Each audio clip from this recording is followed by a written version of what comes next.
Conclusio misi a vako deoma kona eta misi enya dema yo bunawa ata nemi la gbema bele ko emiao nsela no asi o ka kewa ngba no don puda me de kenchi we e la va so la ho ne ga ke ma jo so on ta kan le don piodi e veto a nyanya so so la gbe awon no a vako la no gbe we na mi la bona la va be a fomi a cholo mi so le décor numéro 1 na o troya mi le semia ko so du vovovovo be mi le takpe ne besi me nyonu akpe na mi mia o kwa me ni so gba pe so kaka mi dakpe ne fo me ganga on le beni gbaja mi dakpe na klasu fo me jale fo me daji fo me mi dakpe ne direke fo me ran fo me azangbe de fo me haji fo me mi dakpe ne mia kriten mi le semia ko le décor numéro 1 na me a jogi di fo me ese fo me a drome ti to mi dakpe ne mi dogbe no da mi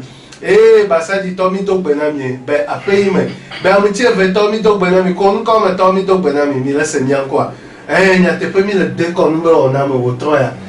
am pepe le nya bon nya pe le ti ma to so ne am pepe ya to so yo me ko fien après me to oli de vieux e ko ni so wodo on ke ni mi dogo le décor numéro na me gbe mi baba do ni mi dia to di no robe anya nko yo mabe enye jojome ben fiela yo na be edem ku onu ebigbe le se ya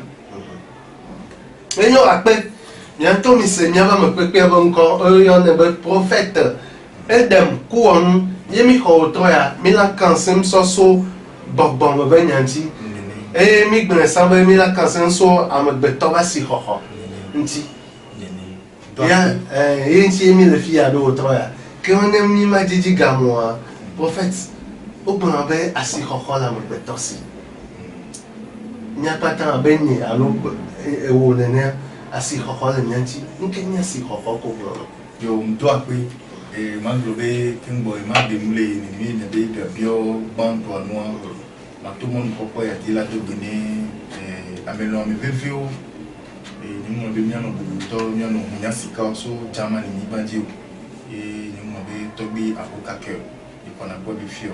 do Guinée fo ni atopo ado mettre ado le Dogbena Julien Bislov tout peu maloya les France ni bandi le Dogbena Antoine Ahmed que les France ni bandi quoi moi je suis destin et de pour nous be betona me ele ni amesiame le wona ya melo akwena mi enyo akwena o cha nyawe nyakimi biwa nyi enya yeye beni nya globe agbetoa le hihiame agbeto ni ndi pepe gaso yi di nya globe agbeto be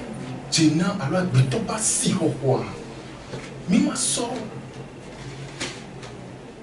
nani te la so sokudo nyami gbeto le anigbe di le asi hoho be bomu ela be ni mi le mpuro hihiame igbe ya nuko patan la nigbe di igbe nuko patan ni yo le fa ni agbetobe ni ala gbetoba si hoho gbetobe hihiame di dudume ya emi be denunya vovovovo to boa ndi be chamle nya tim so fefe nya so globe nya so yo agbeto nya so agbeto so ku de o pa ma globe agbeto ba si hoho enu hihiame ni avec une agbeto ba si hoho enya hihia ke me bele ya ku ke me soba ku ke me bela ba jola ba ya enya ba si hoho elle avait assis au roi et mis d'ici de qui bé et les décidé djena les habitants assis au roi ba lo se po won lo so kudo de qui ni d'ici assis au roi ntia inai djena les habitants ni bodi pepe me bodi e ma lo bi ni pepe jam li here me kakala dje ni ke ni vivi me alo voju alo bobo dia wa se so puta gbeto be le si koko be apaji to go be ni nya be agbeto enu il a mes temps et il les miens mais les miens mais temps mais c'est bien que ni vous n'avez le voir nous dit là les bobois et moi mes temps ya wa wa ba si ho wa mi ma te son de pepe la so de ba ma no téléphone ba ko be agbeto ba si ho wa ndi pepe ni le wa te so so de be et ya wa ko de au so le hihe ya me alo hihe kebe ni so ba alo hihe kebe mi la ba ya ndi pepe ni le Enyo apena prophète Edem. Even quoi ya mise. Prophète enga ko bonwa. Lequel les démons me fait me sonya de calme. Prophète les gomejejia. Hihi aba gomejejia ni to bo ba ngbe do. Ni nya le apeto ba si ho ho ni le. Le hihi aba gomejejia. Una mi nya ba ko do hihi a. Odo Adam peleva ko ni nya ba jilao. Va le mo me ba bon bébé ne ne va dans le va ou ne va pas ne ne va boire au son doudé alors au son avec calo un doudé si et ne va pas bien me béton et bien mi va la ni bandi prophète mais tu peux ma bio c'est ben ne ne va qui avec comme de dire le que veut non l'eau yo doit be et quoi li nala si de là comme c'est là wa o do be langage o do be gbe si be de ke kafa nya ebe o mi do non me de ke ye na ni supplément to nya me beto allo bi ki am ma bi ye be di ke ye be mi ye be fa be di ya ni nya ke nya ke ni biwa kudu ni to big bang ti ya le gbogbo wo Desibi nya bedi ti odila komposo le nya grande me yina ozanya gbe won be nya dila gbanto enya le nya won me ke yi matin gbon fifina etuwa ye ne amesia me dila kunu ya me ya ki won ne no dogo mi le mo ya di oye be nya matin gbon le nu me kukunyo Plebe da sidi dibe Mie dila banto ko le globo ni adam pleva Le nyatepe Be ma toto me plebe mato me ya Agbale kele pomposo Mie dila o po yontia Ele nami le nyabe Me wawo ni ame banto Ko no ani bandio Me wawo ni ame tutu ban Ke ma wo Do ani bandio Ko bonabe Au commencement, Dieu créa le ciel et la terre. Oui. Et la terre était informe. Moi, je dirais que c'est la récréation du monde et non la création du monde. Et si on veut qu'il y ait un s'en va. Et nous, me coucou, mais il va nous quitter, nya outi. Mamba, blé, Genèse chapitre 1, du premier verset. Au commencement, Dieu créa le ciel et la terre. Mais moi, je dis et je dirais que c'est la récréation. Bref, mise en dos. Les nya qui n'y a pas tant de nya. Alors les ogondo n'y a pas tant de si de moi ni be. Mia dit la panwa. Ma wolo abom. Le langage au côté nyare au ton nyare dit le nyagoboro nous va et ni hamelo allez ni lododo nyare que yo so de sous na be anebe to so pia dan pleva elo est-ce que ami bonia nouveau nya mi bonyolo fika tutu e sen moi fika tutu e nyawo le joso est-ce que e nyabe ni opa monde intérieur monde supérieur alors monde invisible alors monde éthérique alors monde bouddhiste et mais ben nyawo le gloire et ya takpaya o le dit be ya to asignade que ye ni agbetobe didiyanti la conscience humaine agbeto le mi ma pro littérature do mi ma pro nu mo won do be o mo be o mo le ke mo le ku mi ayi nu ke o dibe ya gbon le nu nya gba agbomo mi la ko be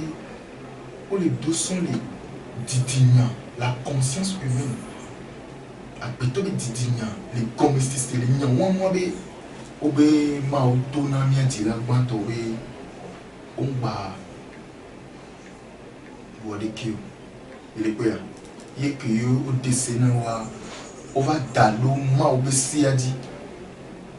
voix enyanwa ni le de gomede ki ya le ndomea ma gobe enyanwa ile ni awo ko ni be nyadi pluvi aboyowa dasina egbegbe ne mi ko nyanwa deme le efe gogbonu se le kema kota ni gbon lebe ebe adam be titi nevio mini eye wo be ni kudo mi le ni aloko le pluvi ni le munya alo sidede be gome sese noa so dalo anigba egbegbe kakava ni gbede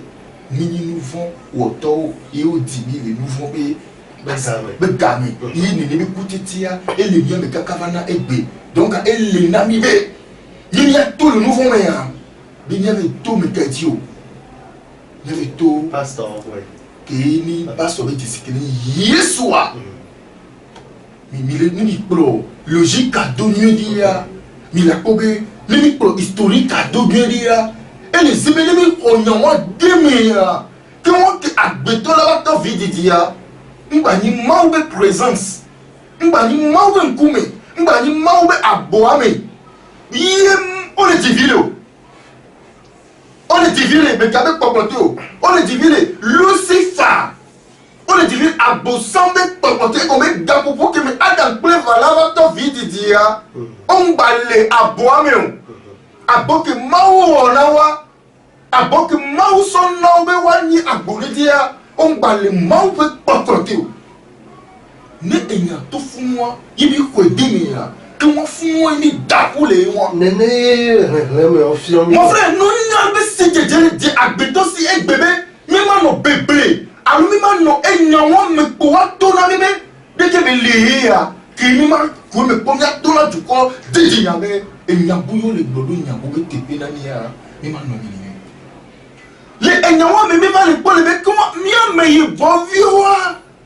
mi fi po dele amo petit mi comment on peut dire me fi po dele petit mi comment pour la no ni pour la no po de ko yo mi va da va fion ko me nya be nyawa amebeto surtout bible a dit ne to no be mawo ye o gedo nous vomé va tant vite dit quoi on va le mawo be pas ploter que o be va hiera mi be comment on a tout le nouveau mais na me to yesu di o le réalité véridique mais jojo me nous fiola ye et dem ku o mo eni ameki ho nunya woti me popo hikiabe agumbe nous sosonwa e ba lo se ba me dada yin omi alebe mi ma va le nunya wa que yi o le dibe ya de décider so fiami to beble que yi o so le ni be conscience so kaka blématé et blémati va garder et beya dia ni na me ma ba fi o moi que mi ma prouver na mo wa nyabe à la payo ni mise en doigt nous vont cailler ni nous vont les coups de miatin face à kobe minya fifi be minya tobe Abraham minya tobe Adam pleva o bien nini be kafa bibio ebe ba me sisine bebe na de kento kaka wato bi wa so ebe be ju ya makwa to je la globe ye minya nyanti on wa enye to be nyanti fifia ne mi o mi le globe bien be didi mi nya Adam le va be didi mi ni le gbogbon onu ye obie mi se be la nous vont kai ni nous vont mi wo nya di la gban to wo wa ayo e bi la de ti no be ko emi na bo ya bo ame over do nu atiku sese fifia atiku sese ko we buare atiku sese kai o ye mi minyo ye na be nya po de kwa mje ma bi obe nya tepe be ni be nene ba bo ade enu anyi ka fufu wa me enu ko nya e yo blona binya o di le nunya si dije nu be na le you are son nya gbe ya son na Africa alebe ba ko be so kaka ibe source d'origine donc me blena e mi mati di olo ne bible avec pour mi le ya et me pour le biga ko nya ke ma jele kwa lo o di me ya so comme tete ya so do Africa be nu nya me be nu wa patan wa nya be comme tete la e blena o nenyi be oni Adam be didi mi nyanya wale oni Eva be didi mi nyanya wale ke won vont kaye didi mi o togbo wo e o nya kakaba ne bi o no la ke mpa bo du free no do article 66 fi article 66 wale e nye Jessica be me kudo ke mi nye be didi mi le be nya be komplo moi mi la te sofia du ko même Jessica article 66 ko won le wo mi won ke won ni susu won ba le tami na mi ma ke gbre bebe yo mi ato go sofia wa so bele joa oso kaka fi erete enya le ke jo kaka igbo wa yo fi ebere ke wa emi la poise ko be to gbe ya be ali to mi nia ça dit enyo to ko be mi ma gbo be fi eto mi nyu bi kware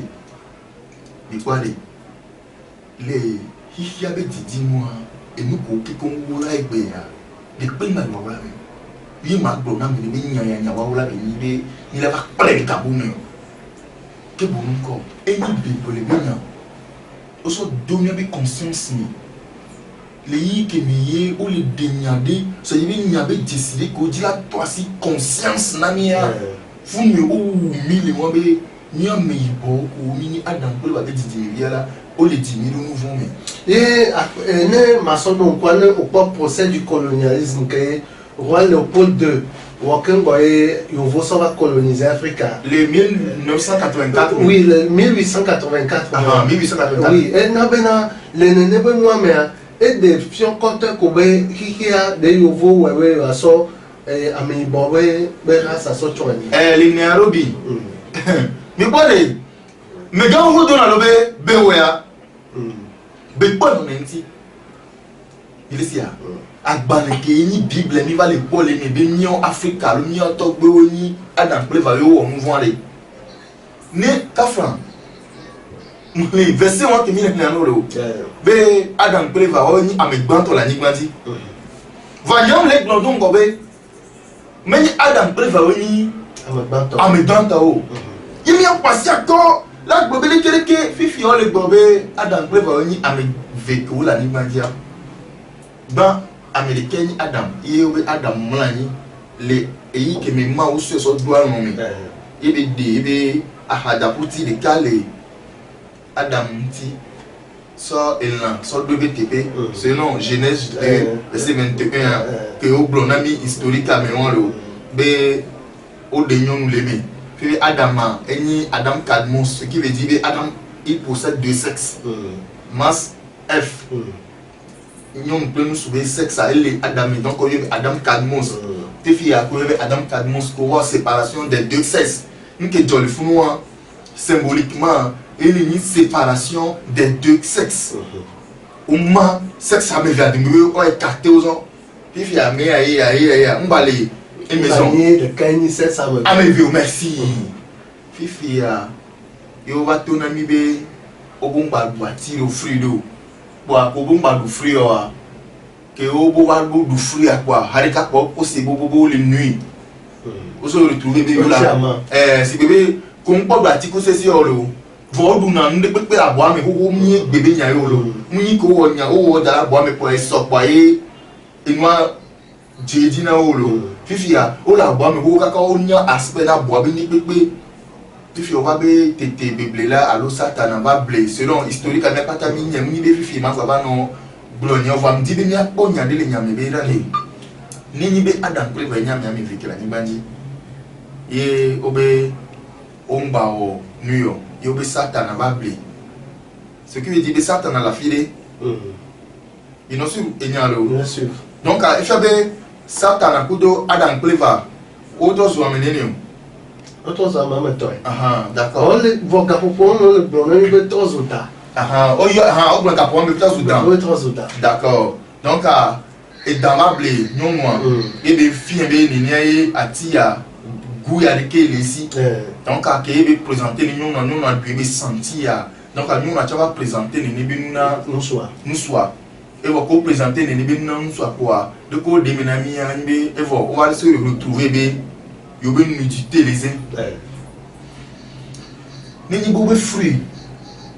va mkuna mais va les quoi bébé nudité les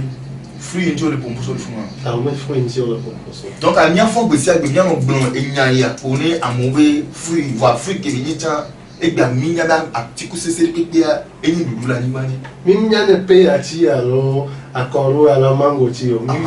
fifi akora la ba so ati alo ti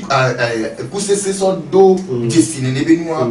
ku sese kayo va so de ne no afela mi oh ouais nimba osana pomme les Adam Blé va être tata mais osana pomme non pas galo mo affiche do la pomme on le na pomme là c'est alors dans ton na pomme non na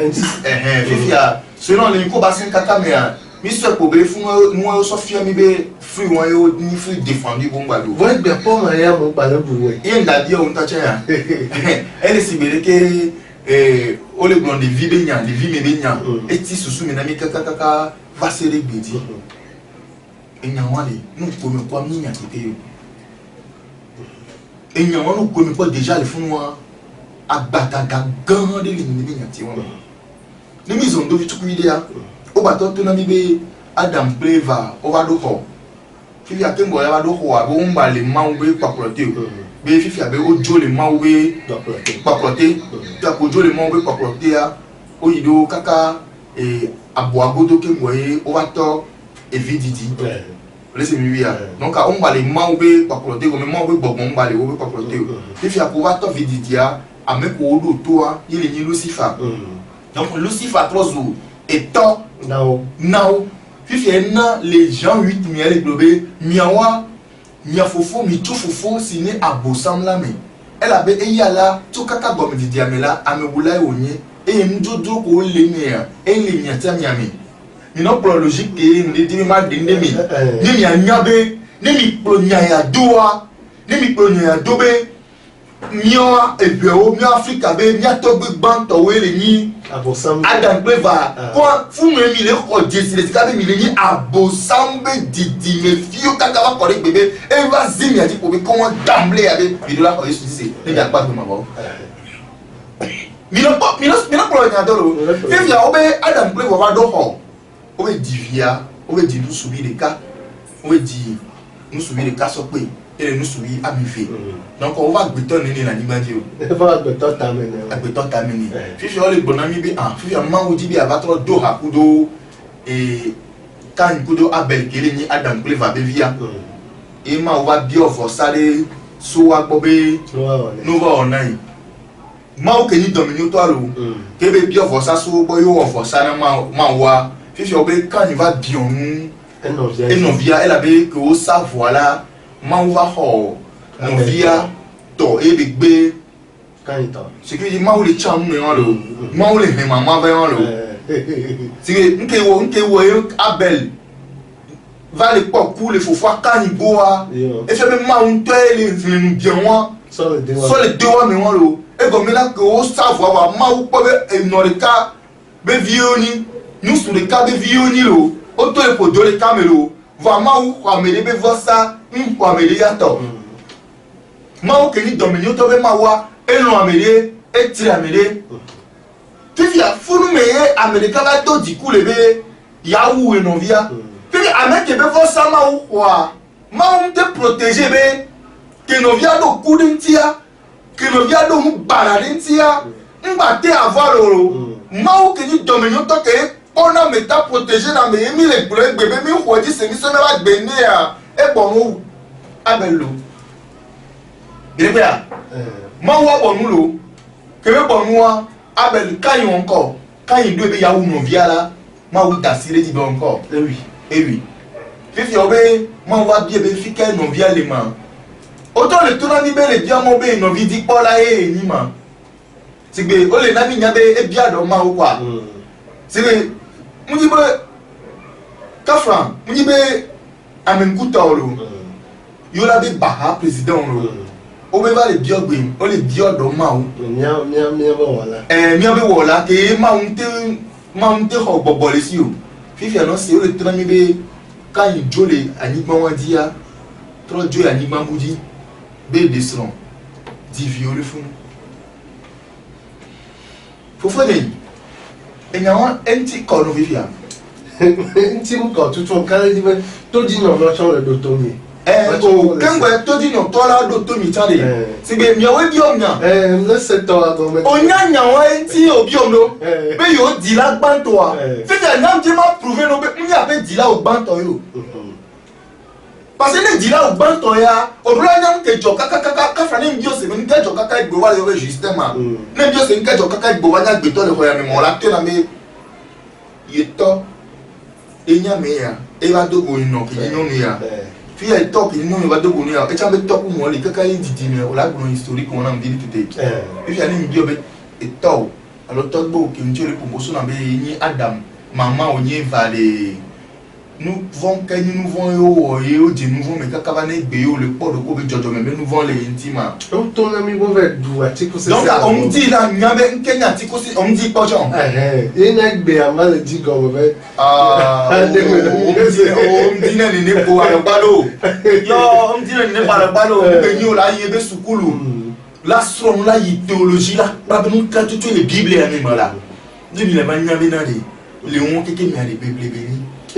le prophète le enyawo keke me le ko de ma me fia e nsoso ke ya ti nson le funu apelo ndo le no be o be bewe abe kwele nti funu la no nyal zika be enyawo be blele nyawo me ile se nya fibia ni lese e go mi binari o le to no be ana be fe pe ko ma wala ni baji ki ana be fo won do o di nusu ya me fe o la gbe ta me ni fi o ba me de ka Unovia, elle va t'amener de la image où pas quoi ta même temps. À même temps, fais sur la même temps, au même moment où tout le bé, il profite de faire comme qui est là, il a, mais je peux dire pour là non pas. On le voit bien. Fils au bé à moi, Joe le fait que moi Joe il est du boumi. Mais quel réveil de du bois? Une chance de ma dire, comme on y a Togo moi.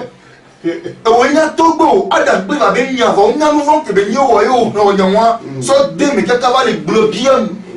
Et ni que Jojo me nous fiola ni me ma closo e Jojo me anu ma de fio me na de Adam be vale mu togbo yo amete mu Bible vale e falsifier togbo wona bi mi anya be to e to nya togbo ni ko yi se Adam be vale ni togbo ya ke won bi ko yi se ko ge de nouveau me alo OK de nouveau fifia o ba Amérique da de amele nouveau me ni Yesu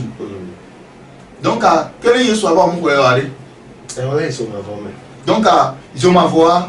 comment effabe au recebe ni yum ko Yesu disi wa ni yiku ala mfiko mais non firmi on va nemi ko disi wa mais ils ont avant fifia nyata nyata fiame be vio bena ene ne benya ni nyata pe benya yo ane didi meke bona soa nga ba no blon enyawo ke mi le la sie gbele gblo be enyawo ki tam le si le funu mi a Dieu sinale fi kai il veut pas nous mo le divima que on est ma boulia be kai diviwa nous ne peut la faire pourquoi quand kai on un sexe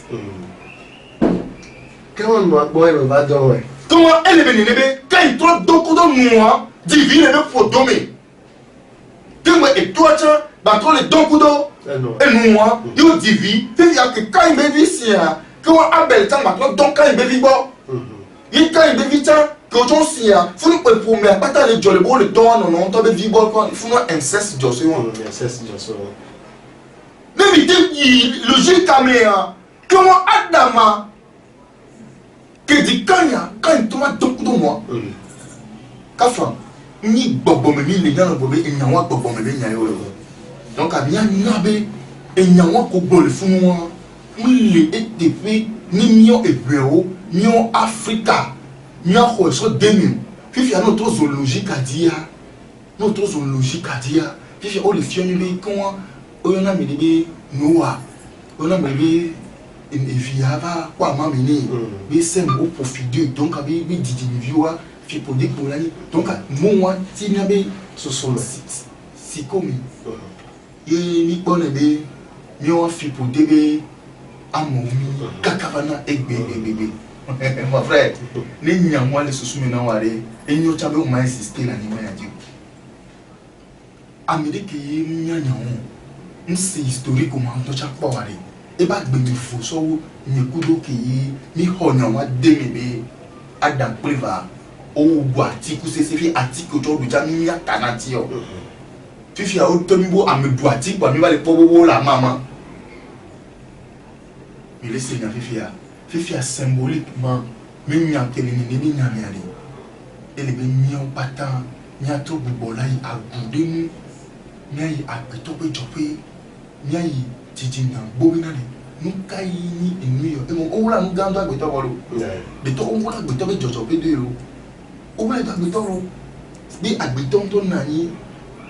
mi nya be macro et micro e nya me gbeto e ki ya be ni kudo jojo me be ni de ke mi wo na mi maro de ke ki to wo ne ba mi ma mi gbona mi sina mi male ko vumi mi vanale atibe no mi vanale eto mi no mi yi aniba sona mi vana c'est briko logique mais o le tona mi be ani mi be na to ya ni be kepe ya c'est be mi po agbe mi ho corps ya les filles c'est be esprit ya va so corps à les filles laissez mi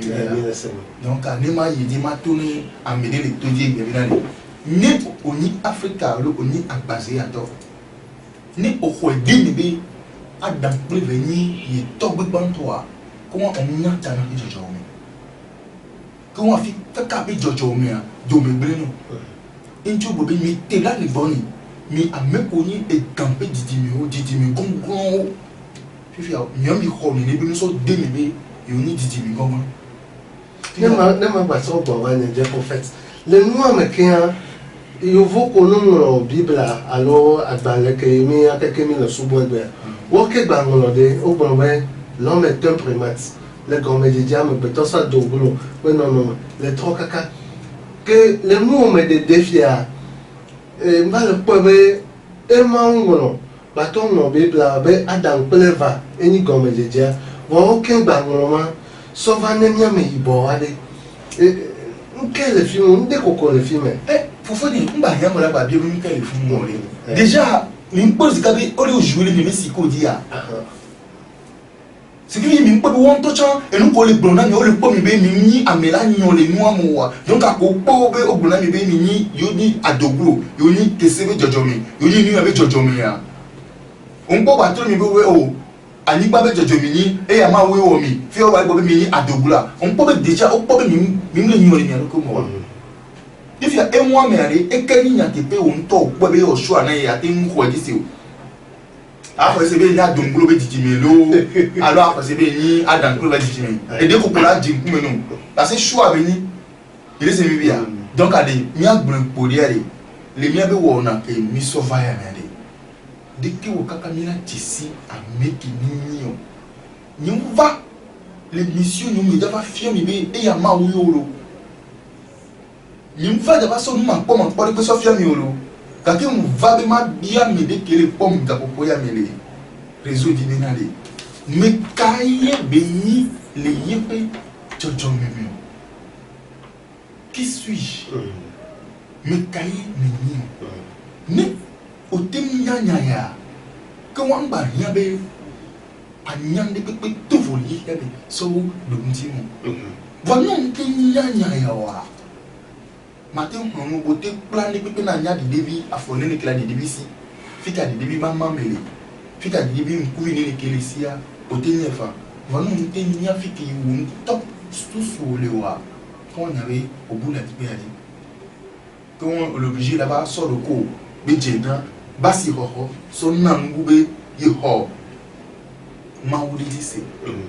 be yi ho musen de dise tu es assis ho ke la siwa fait on l'a pas bu on le voit fifi a nemi pas technologie d'évolution que les nani les univers a mis bien et la wea mais ta oui nyama beto ouais mi pas ma wea nyama beto ouais mi pas ma ou dollar wea mi pas Lucifer ya beto ouais mais ka yo nyama beto ouais donc à nous les bio et n'y a soit beton tia n'y avait à betoa et nous si en nous me dit à Boubou, Nioa, mon vieux, il n'y a miracle de il n'y a que nous de Chamindabania, nous avons que yo, fait que quand nous pas nous le dire, Divioa, Mindabania. Donc, on n'a pas fait que Didi, mais il faut au banc, et Adam Clever, il toque au Togo, puis à Togo, baby, tu vas me go. Quand puis à Togo, tu vas me descendre. Des fois, il y a bien les. Donc, à Jababani ou qu'il est bien Togo, si vous voulez bio ka femme si les bègues mais fika ebe oso kaka yo va so kopele fi ebe mais va tobo yu ebe bema ba to ta me kukuno de que ya aw et c'est mi via donc à nimbe mi va les kunu mais c'est que mi les bio nya ni nia et ya me odava no recherche wa a me odava no dili a nya fike yu josu de que o ke me ya dio et que te gogo mi et que la kin ba te sere nya ya ntio et tu as dit là de connaissance yo et tu as dit là de savoir et tu as un bounanier un petit peu là et bien le c'est là ah mais ban to wari il faut bien to si c'est toi bois mais il est jp il est tolobi il est dihi il est nihi il faut bien du coller les deux dominer du coquin du comment il a bien la mieux ou bien ma ou bien avec bébé qui la quoi ma profiter ma ou to chanya da mero la fille indi be bobina mulu amelu ki la kwa monko ma ko video alo if you have ka enjoy ya mo ko wa bible am le bulo na me won be nyana mu yo ame won ko le donc anya ni bible le funwa enyare ba ko to le fun tishi ani mi la yu ya de enya ki le funwa debut bo nya ko disi alo nya ko le doa so de mi la die gome donc ba mi ja tin po gome ne kaka so yi mi la tin ko e mi be mi di la nya wa de la ba mo ko le don le fun mi ba tin nya me won ko Fifa ne au matin n'y a même encore au honor on soit déméré on là pas continuer pas consciemment là bas croire les béninois il na be e jojinam abe o prophète bobo me nko la ne e jojinam abe nu o me dede o le no miawa vivitime ko mi potole oh déjà mi ami pe ça me yo ni viti ware nte mi la no espérer il na be ne la po le ntatawa no ta santana o sona ko la ibosota ne boa et donc je suis donné à mes ibao son a sikere dans la son a sikere dans le bonne et ni mi pe mi pleine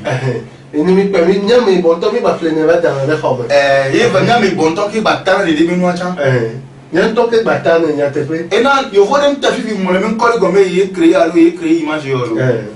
mi on te mi va décider en comme mi ko aider mi ya mi na se alo et si bébé que be yo vo le wa gbe to voir yo vo me le sort tout hein le damire qui vient papa passer les zègres mi pobe George Floyd benya joya et le volo les États-Unis benya globé yo mion to igbe mi o ni kuni nyanono mion to le tenu nyanono be keseni mion to le tenu nyanono be asike ibomi satana ni mion to le so amon le ta ni couleur ale pobe ah miato ni nyaba mi ibomi on parle mi glonye be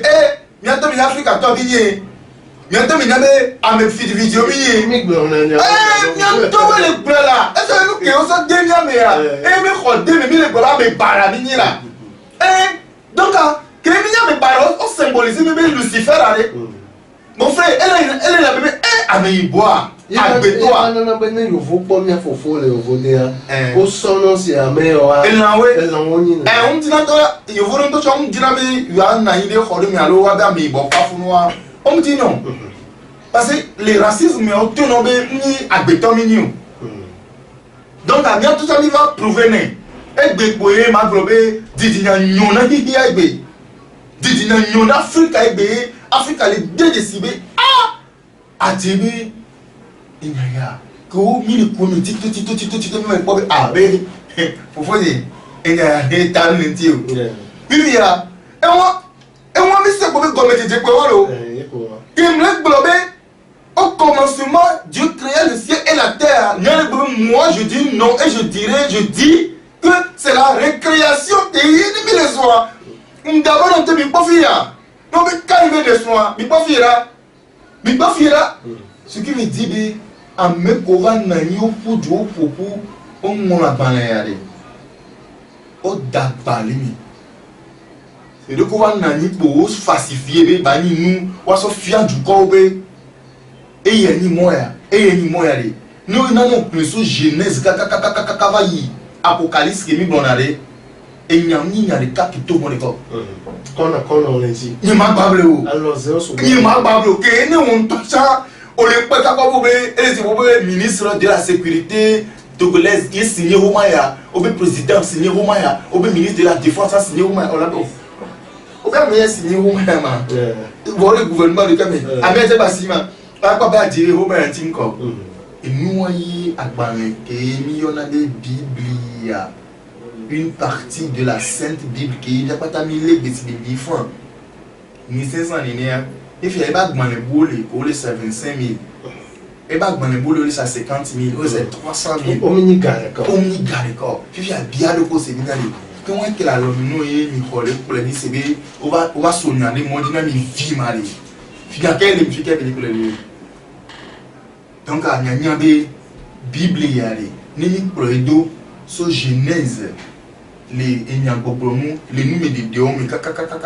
quoi o la pobe enyawo nyanko yunu o soya et t'arrêter na modi play no soya et le tina modi play va Dieu c'est nous que voyez amour de tebenuya so demi il also so le fiant one of you also so le di one view also so le doit be didi me wani de ko gbe pepepe yo di la gbon nouveau et nous le bébé le nouveau mais dit kaka va net bi mais Yesu va bien va dire le nouveau mais on est quoi dit c'est puis encore on soit dit il y a on peut finir avec le système du péché on peut finir avec l'histoire du péché puis il y a ton besoin toi de jour en jour tous les jours là au bas penser là on encore faut bien pécher il laisse comprendre puis si monsieur qui dit malgré Yesu va et c'est bébé, avant que Jésus vienne, nous étions tous dans le péché. Mais Jésus est accompli et doit, nous demeurons toujours dans le péché. Et là, c'est le vivant. Et c'est là, quand vous voyez, avant que Jésus vienne aller, on va pas dans le mouvement, mais que Jésus soit avant donc que là, on va avec Dieu, ils demeurent toujours dans leur péché. Et donc, il y a si comme il avait égbégbéa malgré bon pour les Yesu a pour yoda yo khoji se gabia o ba poto ba bufona wodo kwebe yoni nouveau autant yoni amen Abraham alors Adam peut va vivre so didime kabe nouveau me flile encore elle yonti to fi ale e kele ni kosi aba de ni no fi fini anya be na de enya le ba poto le kurinti o wa ru pe o le mepo elle a ben encore nous yémi kakabaya o manyante tu yo lewo et si ve ka fra gbara la mi du fele la ye o emprisonné puis a ko va de toi on va tout faire pour toi na wa o va pas les gars pas meke il y a aussi quelque chose que mi les glorifier mi wo de bébé mi non seigneur mi que mi wo de bébé en mi Adam peut va petit me viwale il y a to go mouvement puis on va dire mi on tient le nouveau mais aller ils ont nouveau vieux kika ke obe Yesu va couler miata mi o ke ni Adam pe va be didi mi bio ta ke bi khose Yesu va couler miata re o bo so Yesu be nwa so le sinabi il a ko so nwa so le sinabi are e di la ba lo mi anti dia e di ndo la ba lo mi anti va ke o so nwa le sinabi vo be se de ba de mi touch ho be ya nu ka mi pona le mi aro ko nti o bi ba pona be e di ba ka to le nanti mais et moi les baba encore les baba comment dire bien sûr mon frère nous côté de ko noir pour mais yo dit tamine bu so pour les agbo nti bi joso pe ko nyanti ale et la don di obinale ko c'est les bleu il est peuple dominant ko c'est moi les religion qui est divisé peuple agbe ko c'est moi les nous que les nous maman c'est bien que ka frère ngbe au port ko c'est gbe ya o la ko be maman gan le va ni ame ale khosia la sia e bi yimi dia me poni gogo yo khosia to zu le balomi no gogo pepe la do bo so mbara bono ibo na me to gogo la do e de pa fi ali ni nyanya wo yimi ni Adam pleva be didi mi vio yimi ati lo o nouveau yimi ma wo be nyam ni te be nyanya wo yi ti bi ko blebe Yesu wa kwa le nyonu kini eva be didi we la gbantane dan amedi pipe ma pa pompo so nu vont ti gbere kaka hi hela tro Vani tobim lemini niwa. Kama nyabe nous qui mille ou mi ya tani mi ya fodi. Parce que ni matin nous ferait ni matin trop joli dit me go home fort. Là va trop dire une nouvelle génération mais si les nya go pour voir. Je demeurerai toujours pécheur. C'est impossible. Il est bien. Mais il logique à toi. Et nous terminons pour les Adam et va nous dès que nous tenons le prouver, le globe, et il y a une vérité venue. Il y a l'eau. Mais il y a un Adam Pleva. Et il y a un tombé battoir. Comment nous vont Théo et Fédéro Loua. Yes, souvent tu. Et souvent, on va dire que on va renouveler le corps. Fait que on va tous les namis avec Adam Banto que Nania. Nous tirons les bas d'amier. Les 1 Corinthiens 15, 44, 45, 46, 47 à l'épreuve, le second Adam est venu du ciel. Celui d'esprit. Le Saint-Esprit. Il va enlever le péché dans l'univers. Il va de nouveau dans les Hikiapatame. Si tu allais citer Adam Bantoa, et son nouveau son doyuya. Le Adam Bantoa, qui va y veiller, qui va y pas comme toi. Et va de nouveau dans, il a ôté le péché. Ficha nous qu'un arbre pas le bon ce qui veut dire que nous qui nous top qui mille ou on touche et t'as si mignon qui mille ou bien que tu mignon qui mille ou parce qu'avec mignon et nous fouflou pour mille avec mignon fifia au mi Adam be va petit me vieux au quoi soit demi et si bele Matthieu miale Yesu le tona nous débé il m'a fait ta donner vieux be yowa kudu kape na mtoa liye li pepe mle yodomu ni wo muwala eselale eyela yemva de tout subola o bi Israël be anlebubuonti ima udano dalo donc ake o ke omle Israël yodomu yo ya o dama du konai to Yesu be kalma sika il on a découpé ah Yesu honamla Yesu doni be le monde a aidé, il y a ça de vieux ben doudou, son nom a fond vieux. Il y a pas de coucou à ou après toi, gapiade, ne a fond vieux le vieux bois le plantiade, ne nous le gueule à nibale, a fond vieux ma soeur, a fond vieux sonné là, le gueule à nibale à soeur là, c'est le cas, obé Yesu trop bon nous avec non, oh, où c'est le où c'est de où vieux haye consécration na vieux haye Yesu dagbe la nyon antia oh nken na nyon na be vie pas haye José fifia nyon na nya sambe José ale mia munya son ke Yesu to ne be tetem le yesi il a te wene wa susu e ba tabine alo susu bata o kele to di am di ma to no be nu kele wa ni Yesu la ke wene wa o ma ba no ni ka ka be o kele to di le seigneur ne Yesu wone ya o magba no ne kaka bale gbe muni do nti ware Yesu ba ho memele ko se ile bleu il est seigneur bibia il est donc ane auto Adam be nyon adia no to gbo o le pe eye iba ni to gbo ni Adam ko nya be fi kenya plobona e plobona nka gbo Yesu me hu agbo e plobona e Yesu gbo magro da et pour la Yesu donc nous nous les Yesu bois que moi de nous les Adam be va non au croyez sous d'ici à quoi Adam be va dire et comme Adam qui n'a ni sang son vont va ni amènement toi Eva besron et veut pas ni Yesu et ni Marie avait Evia mais laissez les vivia donc à nous qui dit ma tout n'a mêlé les tout dit et quoi c'est et quand les dieux matoni ni enyawa niya avec eba baseya de nyabenyo opo 1888 les bobo pour les Nairobi et ogbawe odo missionnaire ododa Africa be onba so mawo be nyina o no so Yesu be nyina o ne ba nyinu yeye ba no timina o le ko fia parce que no anyi nu yeye vo if you le nami le nyame le 1 Corinthiens 12 abe on a changé il y a bientôt avec Bible à y là-bas que il y a donc dans un bientôt c'est dit pour on continue quoi au faire de péniba les nyalo mais on a trop vraiment banon ni donc avec les projets pour mais pour citer moi dès que nombre de là-bas les dernières églises romaines c'est Roma toi ni implémenté là au kakabane gbele wo ni pepe mi inabe ndi pepe do no Roma mi laisse me via donc o wo so so pe so be agbane ya yi ko se bagmane la wa wo le debe wa no do le nyon le mi donc pesi apea o trona nyon le ngomla mi enani o le bible ama ton via no le neso chapitre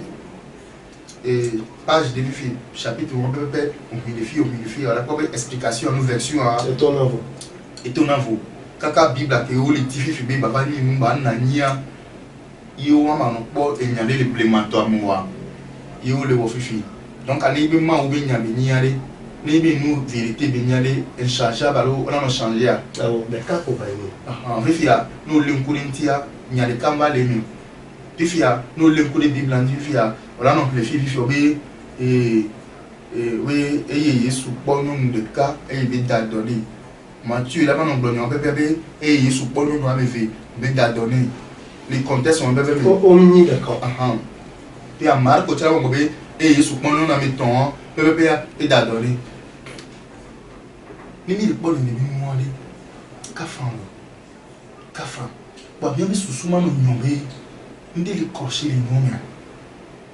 amelo to no be ma we be nyai donc abi no na amelo sous souma c'est be imprimerie ma ou be imprimerie ya yo le kebe agbanere amelo to cha oh amelo nyam to cha make bébé bibliothèque allo imprimerie yo bible allo on se be ni gesso diploma on ko se be no be ni gechon c'est o gbọ́dọ̀ be ma ou be écriture yé que ni bébé kele me ya o so ne le wa ntileke wa ne ba mo ntro no lo bible ndum se la tra betel nature lo ni nyo wa me ko le church gbe mi gbegbe bara ma no do mi lo oh bible ndum se la tra betel nature de entinyo ke ni aketobe jojo mi fiala il est blonde ali ko kakali dia mi di bientôt no mi be religion ni pepe ndo pouvoir la ke tra betobe do no agbetobe si do ko si de dia et dans la liberté et dans libérer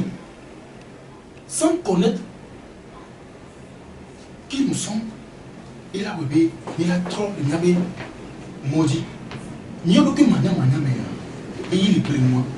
Fait qu'il y a bien même les disciples qui m'ont famille de temps, il y a une recherche sur divinité, on dit, vous dites, on dit, fait que on dit, on recherche de manière. Voilà que tout le monde est une nature d'IA, même les nions. Donc, il y a bien moins, et Jordina, mais au plan, à me guider, nous y a bona, et il y a des bobby, Jojo, nous fions là, non, de nous, Bible là, ni n'y a au moins, ou n'y a rien, ni coup de minaba qui est une quoi, et il y a l'école à mon blanc. Donc, et on va les bonalités de l'on en dit, ma banon pas d'indé, yes, ou valo, et les tenants mollé Matthieu 5, mais bien, il a me ko, et Olena Vumola, n'a mêlé au Tukara, me ko dana vumo, il a eu ma vie, wa il a me ko d'identifa, wa il a me ko na dominio, mais la bewa la profia du permis, wa il a me ko da hele bobomea, elle a bewa tenu di pour faire bien. Qu'est-ce qu'on peut faire pour voir? Et tu vas comme son aboua,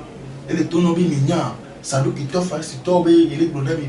il a une minute, il va faillir, ça va. Mais il ça va. Fallait blonde, mais l'eau, il n'y a même pas les laves, vous me dites, tu vas faire ma vie, il y a Nia qui me l'a bobé, ma ou baby, Nia, et toi le ton à mauvais, il y a une somme qui va favor.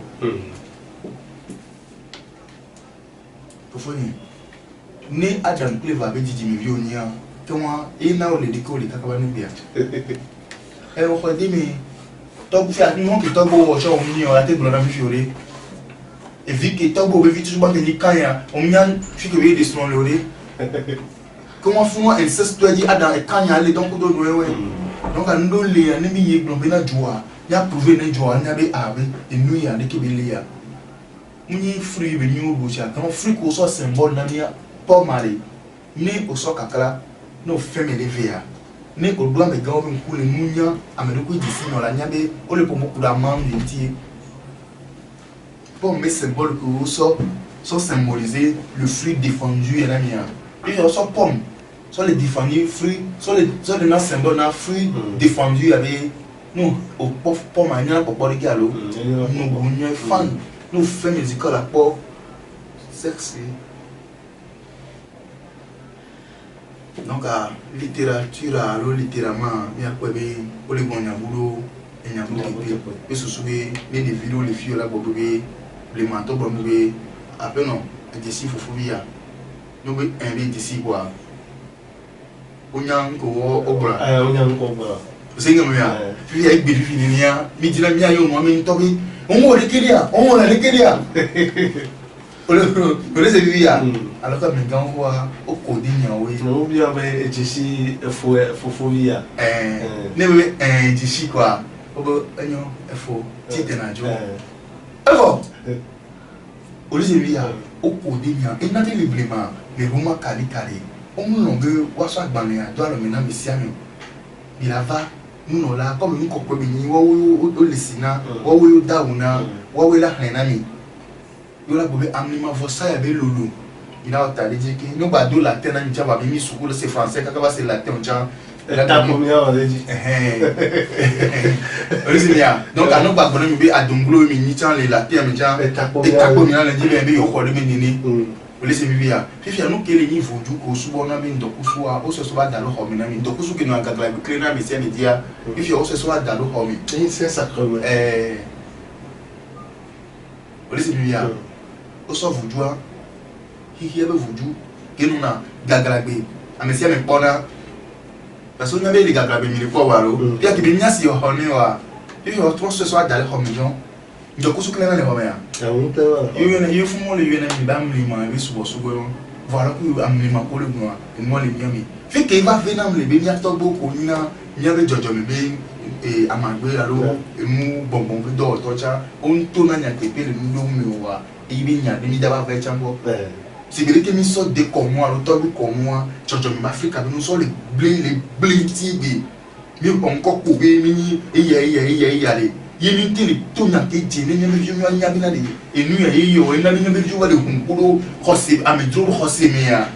les blés, et il y a les nids à vivre. Parce que on dit les blés, on dit les filles et nous y a, et on y a des vieux d'eau à me trouver, et ni toi. Et si bébé béfifi n'est ni matin domia dégbe la vidéo elle a un point ami et n'a pas ta femme faut bien d'adore nous pas non les vodéa les vodumia on nous avait à d'Afrique avec bébé on a venu avec fille au soya c'est le point déjà à imaginer lo et tu me ça mais on toi les ta nuit bois ben on les symboliser bien que il y a mes bois les que yo voit ouais voilà que côté comme sur le voit un petit caca dollar et là tout est fait en Afrique et les amis donc allez il n'a le vraiment on l'on voit sans manière on l'on que ce soit la vanne qui les mia va qu'on va les pomper ah il a pas non keketa manon keketa ni wati sonia so damumia ina go va point ko la timo pata juste moi on ça pas les pata wa so do amour peuple porter ni mais matin et mi on va les pomper non les filles avec big bon anya les boy mais David il y aurait Goliath. Oui. Il au bon là. Mais va les faire filer mais au bon la fille David bi fofo Eliat et ou Goliath avec la polo. Comment trop baba au chambre. Va bientôt bien là hello. Comme David bi fofo et papa que Goliath. Voilà mi nyame mekerio. David oui. Fifi nous va les faire filer au David bi fofo lui avec la polo. Va me ça fait même ni bien les blancs nous me koyo. Il est bien. Il y a nous allons faire une vidéo où la pauvre bébé avait un enfant, mais moi où les problèmes il a un enfant, mais nous enfant est son enfant. Il y a la vidéo où moi où problème et afin de voler Israël et Joma et Jacob Ntio. Va nous faire afin de voir afin de voir. On a même beaucoup de la Sénégal. Beaucoup de la Sénégal. Il y a vraiment où les problèmes afin de voler Israël et Joma et Jacob Ntio. Il y a des gens qui ont été en train de faire des choses. Il y a des gens qui ont été en train de faire des choses. Il y a des gens qui ont été en train de faire des choses. Il y a des gens qui ont été en train de faire des choses. ni mun le quoi di titiri mi ma no e wo na ko mi le wo a e mi wa e so be ma wo le bi o be so gbe bonbon fi ke nya to bo ina so gbe ni o sana fo wo na mu la fide ni ka fra nu ke le jo gbe nya to bo le gbe ko lo na inu o lo ai ka fra ai zo gbe ave no wo npo do le so gbe alo ai kun pa mi ave no gbe we gbe ke mi le ko be asi ho ho ngba ba le no e hu asi bi ya mu to le gbe mu le wo no ko mu gbo wa ndum tete la ken tro ape atpe wo so wo to do ko wo ne o telu no tete le ho no go bodi se ya ma de kuku no be essayer chance ya ko be na ho do ko di se ko be kera tro le nti o o cha mu no ho ji o se vire ngba so be dilite o asi ho ko be ya iso le ko be ya no ho no di se o na enu ko di o le ho se ya wa cho no ho ji o se vire lo amdi pe ndate wona o un top ila disi ndate pe mo yo la for de la pape o apena joa ejo apena prophète Edem pour nous even ko ya miseto radio forêt sacré e kaome be mi o de ko mo no e mi va le do no mi se prophète ko no Edem banko e be kanse no na mi ni so yo da gea ne ba ko ton gadin le togo ni badia prophète ko no Edem la ba no mi agbo le fia mais là ba kansem ela ba de no me na mi ela be enya di mi to idea me le vode gbe ji o mi la te ko la idi kakala po enu ne apena mi mi da pe no fo mo vo ne le Togo ni badia e ya ne le France ni badia Suisse ni badia radio forêt sacré la pe de no Germany ni badia du vo de we du me patan e yo ne suivre mi anya no akovia zembe de radio forêt sacré de Gbedodo miano amele peglo radio forêt sacré de Gbedodo e da pe no abele ke le semianko kakane gbebo na miano Lawson Irene miano anani direke radio forêt sacré da pe na mi miame o keken bete semianko kwa radio forêt sacré da pe na mi keken be mi tegu mi abe yo semianko kakado gapopo ya melekea o toane no tokoede ne va no bokode ne mi senko ya ni Justin le apopia godania no bi Achille direke et les ainsi de nodi o toane no tokoede e izande